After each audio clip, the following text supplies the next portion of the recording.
So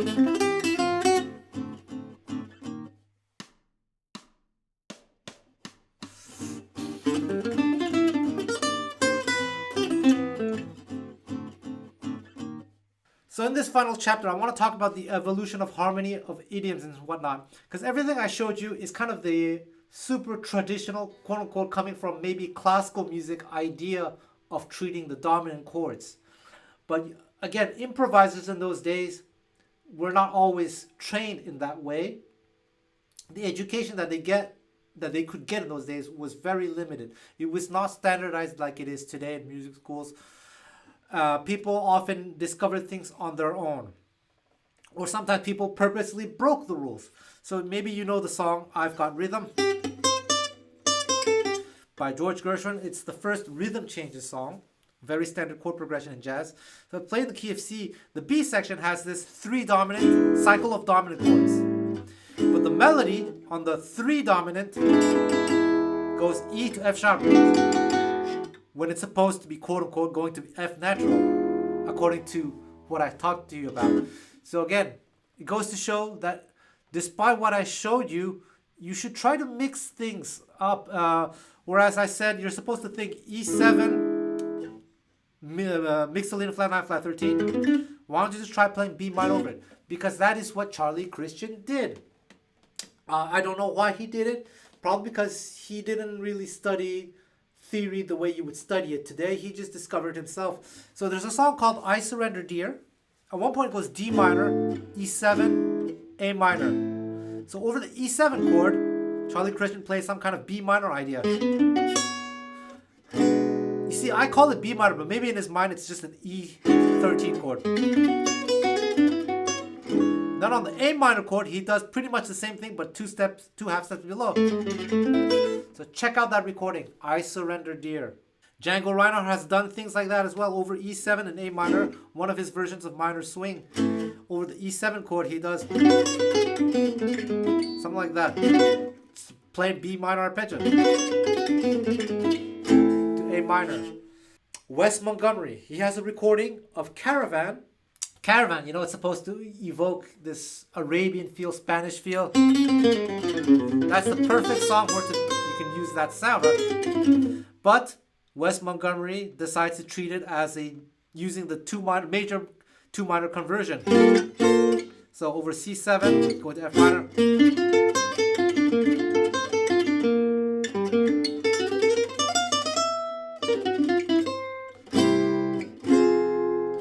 Check out that recording. It's possible to break rules. And that is very, very typical of the bebop era. Charlie Parker mixed things. He mixed and matched. Check out his recording of All of Me. Over the different dominant chords, he'll use different sounds. Sometimes he'll be thinking in the realm of minor. Sometimes it's the 2 minor conversion. But again, I'm using these terms 2 minor conversion or Mixolydian flat 9 flat. But really, in those days, they're just thinking voice leading. So there's a famous recording by Charlie Parker over the tune Billy's Bounce. It's a blues. At the end, there's a G minor to C minor. And Charlie Parker has this phrase.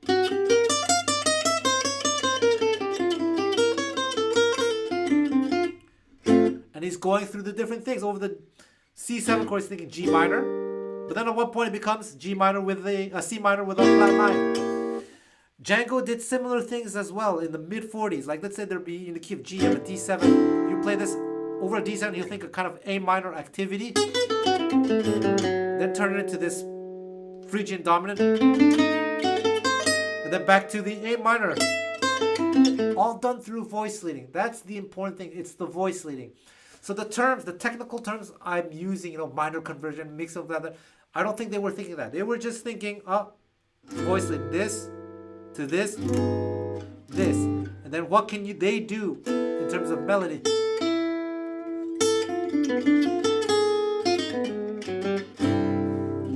Okay, so don't try to overthink things, is what I'm trying to say.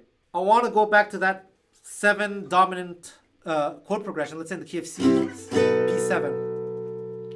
This is very interesting because, again, in the bebop era, modern jazz, contemporary jazz, even though this is the traditional sound, the Mixolydian flat 9, 13, flat 13 sound, What a lot of jazz players do nowadays is add the 2 chord, F sharp minor, which is quote unquote completely wrong. This happens naturally in a song called Groovin' High. I think it was written by Dizzy Gillespie. So the melody goes, and then over the D7, A minor, D7.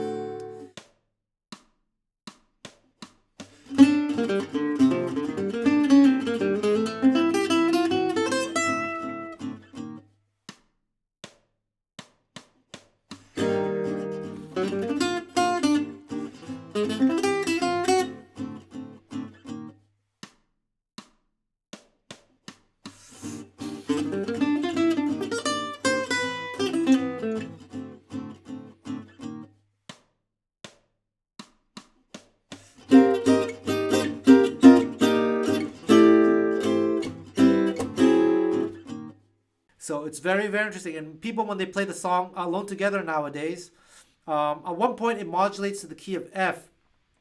And whereas the original maybe had F diminished to G minor to C7 or E7 to G minor to C7, like in When Day Is Done. Nowadays people play B minor 7, maybe E9, G minor, C7, F, alone together. Another song, It Could Happen to You. If I do it in the key of E flat, the way people play today, E flat, E diminished, which is C7, so the 6 dominant going to 2, and then the 7 dominant here, F sharp diminished or D7. Check out Errol Garner's recording of this song. Over this chord progression, he thinks A minor to D7 in one of his phrases. And doing this is quote unquote technically wrong according to the classical way of thinking, but because so many jazz musicians started doing this, it's become the new typical thing to do over that chord progression. So what I'm getting at is possible to mix and match and encounter different things. Don't be surprised if you're checking out music from especially the 50s and onward, and people are deviating from what I showed you. That's the important lesson that I want you to get out of this. And it's very cool because by doing this, you start to discover new things, and people really stretch the boundaries of harmony by doing things like that, by exploring these different relationships. So going back to the idea of D flat 7 over G7, the tritone substitute, some people will now, instead of thinking D flat 7, they will think A flat minor 7, which is quote unquote very, very wrong. That happens in Wes Montgomery's song 4 on 6. Here, that's a Wes Montgomery 251. G minor. This minor 7, because this minor 7 has a major 7 over D7, which is kind of weird. And people do that in the song Satin Doll, which is a swing tune, but it's written 1953. So actually in the original version, it's not as complicated, but the way people play nowadays, so D minor in the key of C, D minor, G7.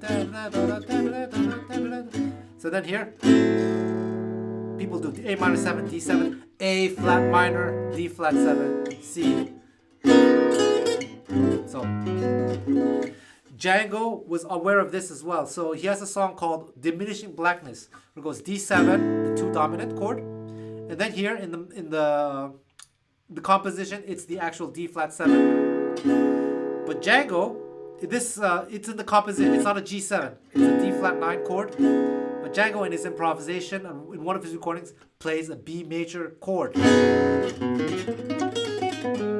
which is again quote unquote wrong.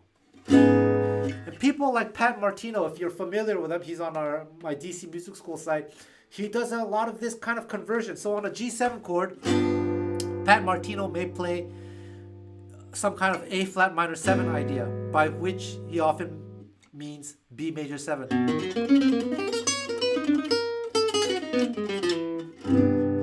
So it's kind of very, very interesting how you can like stretch the boundaries of harmony this way. I'm only showing you things that are fairly conservative. If you want to start to explore super advanced harmony, start with what I showed you. And then after, hopefully, once you get a solid grasp on the basics, you can start to, stretch the boundaries of harmony. Other chord progressions that are very interesting with dominance, for example, Sweet Georgia Brown, if you play in the key of A flat, at the end, what is very typical nowadays is to do A flat 7, G7, F, G flat 7, F7, E7, A flat 7, A like this. And you've been thinking, what are all these dominant chords? Is it like, what is it? Well, the thing is, you have to understand where it originally came from. It originally came from this A flat major, 1 bar, F7, 1 bar, 2-5, 1 bar. 2-5 in 1 bar.